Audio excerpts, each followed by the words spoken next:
The girl had only intended to take a simple photo, but she accidentally captured a murder scene instead. The killer was so focused on his crime that he didn't notice her presence. Lisa quickly fled into the woods behind her where she found her uncle, and they prepared to leave together. But to her horror, her uncle hadn't been waiting in the car. While searching for her, he had stumbled onto the scene and witnessed the killer disposing of the body, completely unaware of the danger. By the time Lisa doubled back, she found her uncle talking to the killer. Roger!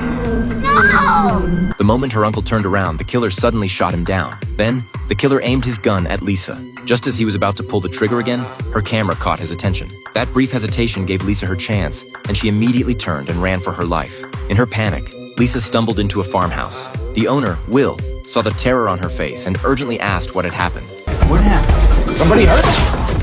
At the same time, following the direction of the gunshots, Will looked outside and saw a masked killer approaching the house. Before he could react, the man fired again. Will quickly retreated inside, slammed the door shut, grabbed his last 2 bullets, and loaded his gun. The killer kicked the door open and was about to charge in when Will sprang out and fired, hitting him, but not fatally. Since Will held the high ground at the top of the stairs, the killer didn't dare rush up. But Will only had 1 bullet left and couldn't afford to shoot carelessly either. 1 upstairs, 1 down. They were locked in a standoff. The killer then picked up the shell casing Will had dropped. 1 glance told him everything he needed to know. The gun packed a punch, but it had limited range. He sneered at Will, suggesting that instead of relying on that pathetic weapon, Will should just hand over the girl. Maybe then he'd let him live. Will didn't back down. He fired back with a sharp retort and warned the killer that he was about to call the police, so the man had better leave while he still could. But the killer wasn't intimidated. He found a phone downstairs, only to discover the line was dead. The only cell phone in the house was also downstairs, meaning Will had no way to call for help. Sensing the situation was turning in his favor, the killer pressed harder. He told Will that if he handed over the girl, he'd leave immediately.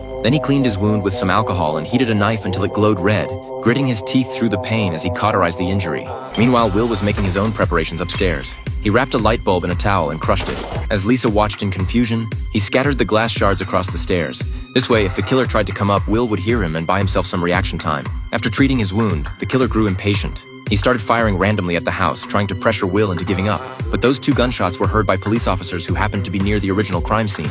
The tide was starting to turn in Will's favor as the officers followed the sound to the farmhouse. When the killer spotted the police approaching, he didn't hide. Instead, he walked straight toward the door.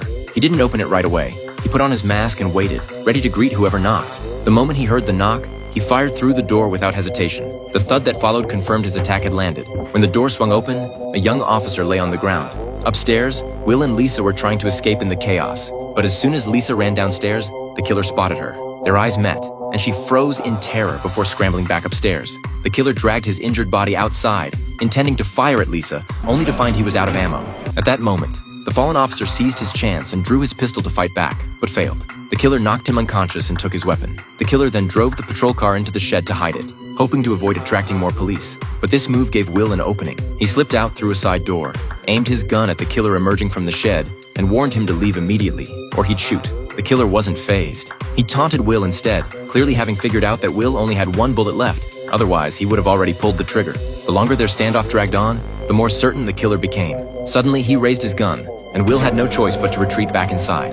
After this test, the killer had the full picture. He tied the young officer to a chair, grabbed a hammer, and brought it down on the officer's fingers. Each blow drew agonizing screams. The killer was trying to guilt-trip the 2 people upstairs into surrendering, but all he got in return was Will cursing him out. Will told Lisa to hide in a room and cover her ears so she wouldn't hear what was happening below. When that tactic failed, the killer simply shot the officer dead, and an eerie silence fell over the ground floor.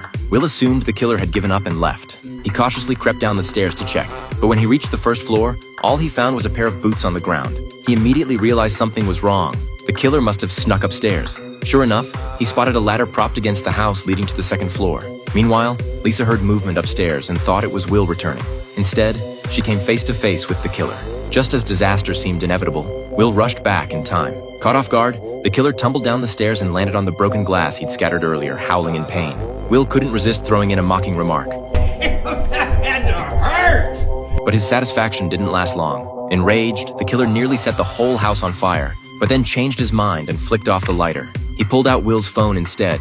He had another plan. Night fell, and headlights suddenly appeared outside. The killer didn't panic at all. He had already used Will's phone to impersonate his friend and call his ex-wife.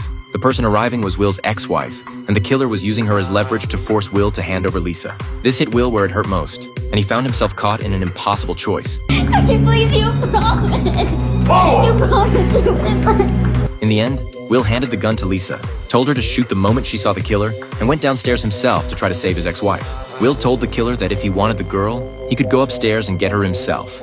Furious, the killer shot Will in the leg to force Lisa to come out, and she did. She came down the stairs holding the gun. Just then, the lights began to flicker. Will seized the moment, lunging at the killer and pinning him against the wall, driving a knife into his neck. In that final instant, the killer also pulled the trigger. After an entire day of confrontation, the two men finally reached their end. In the darkness, Lisa found the killer barely clinging to life and prepared to finish him off, only to discover the gun was empty. It was only then that the killer realized he'd been completely outplayed.